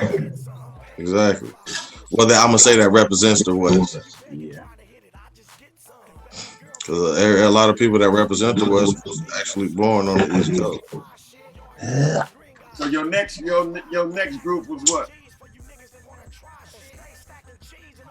Okay, Stupid Fresh crew was in high school. Oh, then Lyrical Assassins was me and Corrupt. That's when we was in our battle era. Our battles, our battle time. Going to different schools, battling people, battling motherfuckers up at the Hawthorne Mall. On the phone, battle rapping. The phone battle rap was crazy. You know, it would be like a party line, anywhere from 3 to 8, 9, 10 people in 3-way calls. Hey, can you explain to this social media generation what your social media was back then? Because you just tapped in on that, but when you said that, don't nobody know what that means. 9767070 was the social media. That was the party line, you know, saying in the phone. Then social media was, you know, battle rapping, football games, the malls. That was our social media. Right. As far as I can't remember, you know. But we got out the house. It was hands on. It was real shit. Outside playing football, hide and seek, hide and go get it. You know, hide and go get it. That was some freaky shit right there. Man, them titties was just developing. Niggas was horny and shit. Through the hood, couldn't wait to round. You want to play? Y'all ready? Nigga, what? Let's go. Hide and go get it. Oh my gosh. Girls against the boys. What hide and go, nigga? Man. Oh. And people was hoping to get caught. What? It was high daylight. And nigga gonna tell you. Hey, we used to go tell a couple of like, look, I'm gonna be behind the garbage can in the back. You know what I'm saying? Because you want that one to come find me. My nasty ass used to play with no drawers on. Let's get straight to it. Let me take these off. All right, I'm ready. Let's go. Funny shit. Okay. Oh, man. Then after Lyrical Assassins, we did Banging on Wax. And then after Banging on Wax, I did Death Row. And I think the crew was called Crooked Eye. Before, you know what I'm saying? But at the same time, it was the rapper Crooked Eye from Long Beach. So he was involved in it at the time? No, Crooked Eye was me, my brother, Bloody Mary, Pac, not Tupac, but the homie Pac.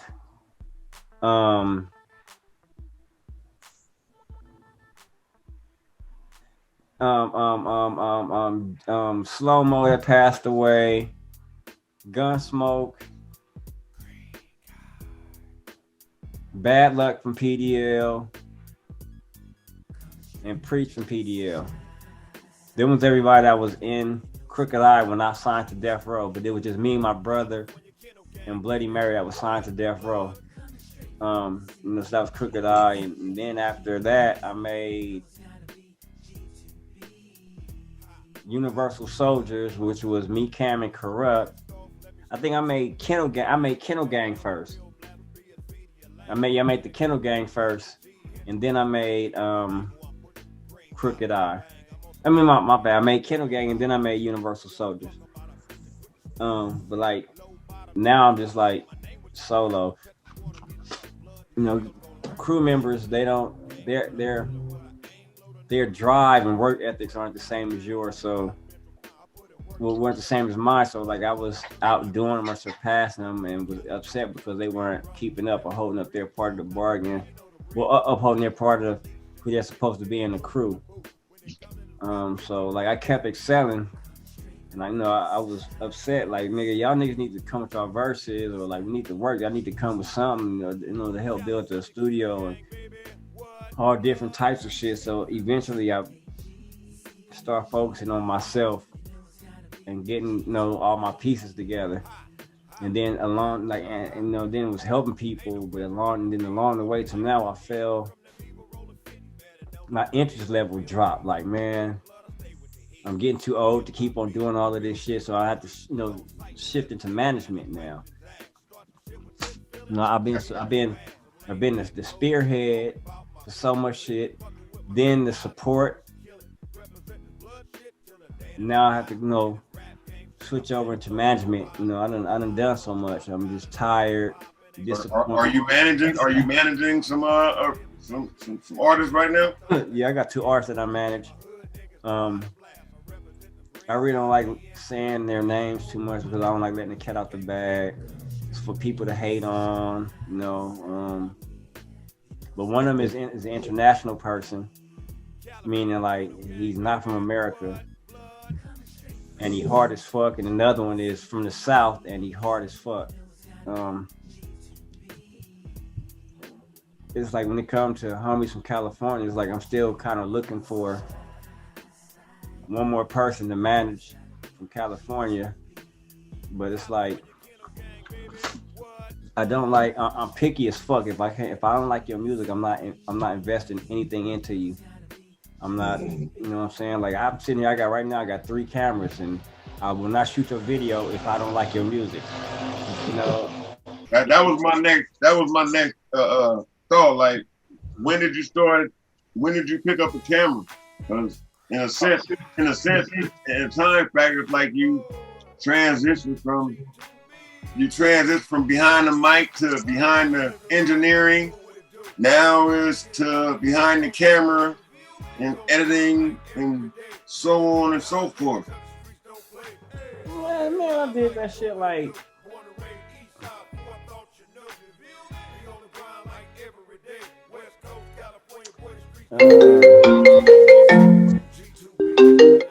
Man, I did that shit like. I guess like the. Bangin' on Wax came out in '93.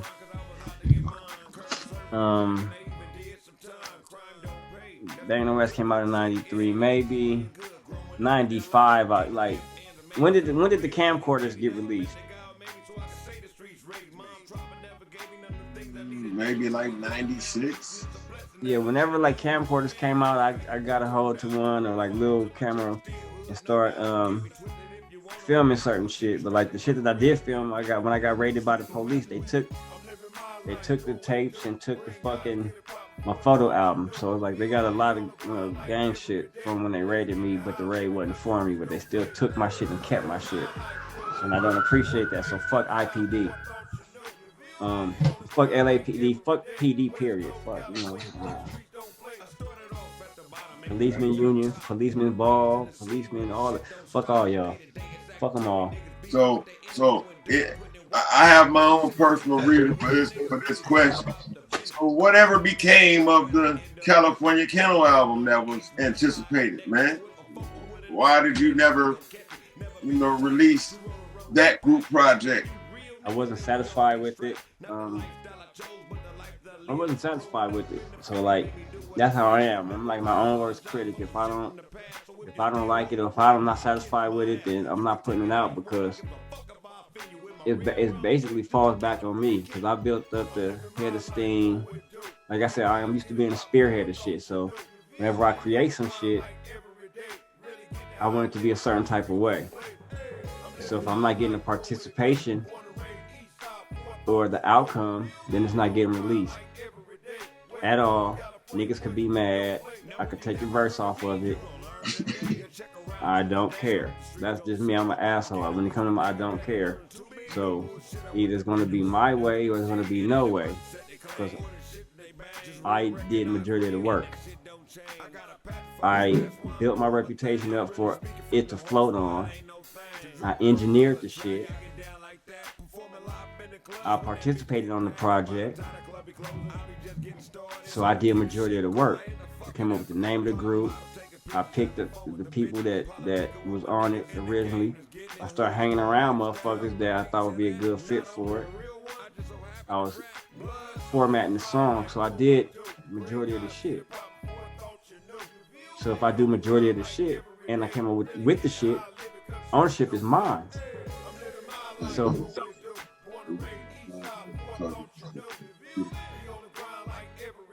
grab me some chips too. Leave me alone.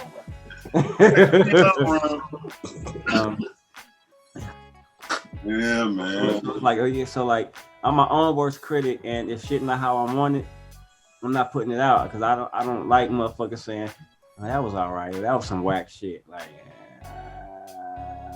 I'm mad at you now. But see, then I can't be mad at them because that's their opinion. I should be mad at myself for putting that shit out. If it's not right, it's not coming out. That shit gonna sit in my computer, and motherfuckers will never hear it. Motherfuckers like, bro, where that song at in my computer? Well, let me get a copy of it. Nope. I'll give you a clip of your verse. Mm-hmm. And niggas. One day, I saw a motherfucker trying to get in the gate or doing something around the gate. The nigga had face tats.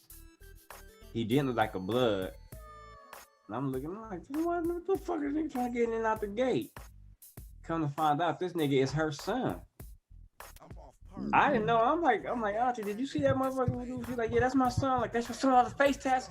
She like, yeah. I'm like, man, I didn't know who this nigga was. Like, he like a gangbanger. She like, she like, you don't gotta worry about him. She's like, I don't gotta worry about you. I knew who you was before you knew who I was. I'm like, what you mean?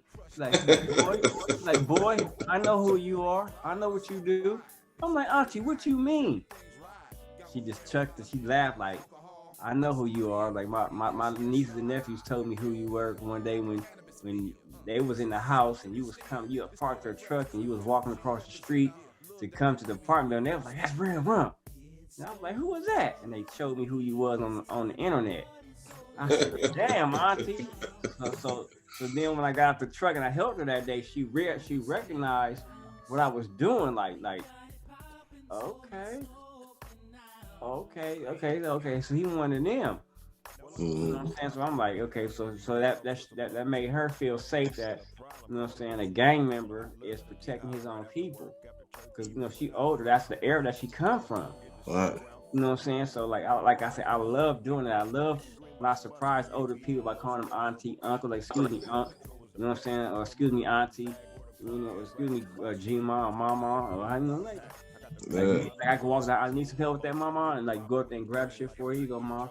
Like, yeah, because you immediately make them family by calling them that and giving them that respect. You know what I'm saying? When they see and you make them feel comfortable because you don't know how they looking at you. They could be scared as fuck. My parents could be scared as fuck when I wolfed out and everything. You know what I'm saying? Then I don't know who her grandchildren or her children are.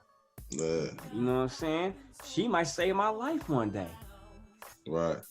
You know what I'm saying? Like, I remember him. This the boy I was telling you about at the store. He's so nice. I might be trying to get at a girl or like a female or whatever, and fuck around, and that's her mama, that's her grandmama. She like, I know your boyfriend. Like, where you know him from, ma? The store, or he helped me across the street or some shit like that, and like, oh my god, I love you. Show me. You know what I'm saying? Should be shit like that. Like, you know, you got to keep that black blood going through them black veins, pumping through that black heart. You know what I'm saying? Your shirt. I like that. Ingles, the homie Sean D's. It's his, you know, he fuck with Mitzi Slick. So like we got a Wrong Kind Ingles crew in Inglewood. So like, you know, Wrong Kind Ingles. Okay. Wrong Kind Ingles. All right. Try not to lose it. It was next to your phone. Thank you. Appreciate you. All right. Y'all can edit that out. No, we ain't editing nothing out. Keeping it raw. Right. Keeping it raw. I'm surprised you say next time the remote control right next to you. Don't tell me to bring it to you. Like, damn. Okay. You know what I'm saying? Like it was a lady here stayed down the hall from me. Like, she was getting to it with a Hispanic guy. And I'm sitting in my car smoking a blunt.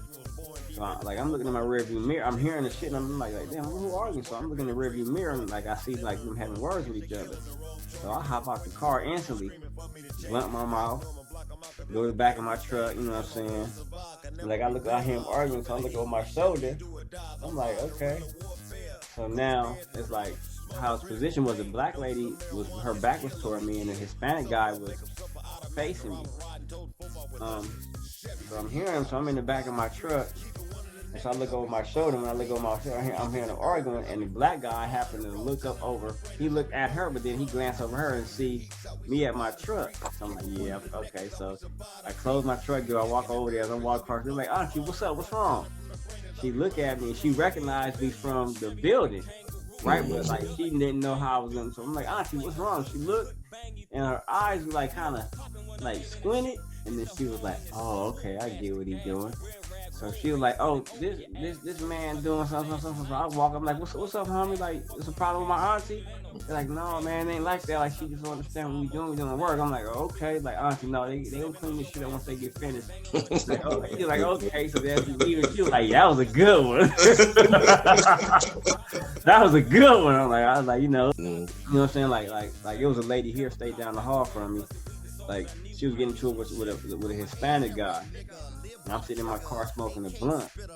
So I'm looking in my rearview mirror. I'm hearing the shit, and I'm like, damn, who are you? So I'm looking in the rearview mirror, and like I see like them having words with each other. So I hop out the car instantly, blunt my mouth, go to the back of my truck, you know what I'm saying? Like I hear him arguing, so I look over my shoulder. I'm like, okay. So now it's like how his position was. The black lady her back was toward me, and the Hispanic guy was facing me. So I'm hearing him. So I'm in the back of my truck, and so I look over my shoulder. When I look over my shoulder, I'm hearing them arguing, and the black guy happened to look up over. He looked at her, but then he glanced over her and see me at my truck. So I'm like, yeah, okay. So I close my truck door. I walk over there. As I walk past, I'm like, Auntie, what's up? What's wrong? She looked at me and she recognized me from the building, right? But like she didn't know how I was going. So I'm like, Auntie, what's wrong? She looked and her eyes were like kind of like squinted, and then she was like, oh, okay, I get what he's doing. So she was like, oh, this man doing something. So I walk, I'm like, what's up, homie? Like, what's the problem with my auntie? They're like, no, man, it ain't like that. Like, she just don't understand what we doing work. I'm like, oh, okay. Like, auntie, no, they gonna clean this shit up once they get finished. Like, okay. She's like, okay. So that's even she was like, yeah, that was a good one. That was a good one. I was like, you know. What's happening with it, homie? That's D's Ingles, homie, repping the wrong kind Ingles. You already know. Out of Inglewood, homie. It's all official with Gconnet, GB, and D Neal. It's all official, homie. Yeah, that. Big old deal, man. It's your boy Keita Rule, you know what I'm saying? Trojan Boy ENT Icewater Army. Make sure y'all go check out my boys over there at Gconnet, man. I appreciate y'all having me on. Much love. Canhampton. Clack, what's happening, y'all? This your boy Midget Slick. I'm here with the homeboy D and the homie G2Bs. Yeah, we keeping it all the way gangster on the Gconnet show. Act like you know, homie. If you ain't fucking with them, I ain't fucking with you. Yeah, that. Straight out of Southeast Dago. Logan Ad. Clack. G2Bs, a generation conversation. If you ain't got the patience, get on.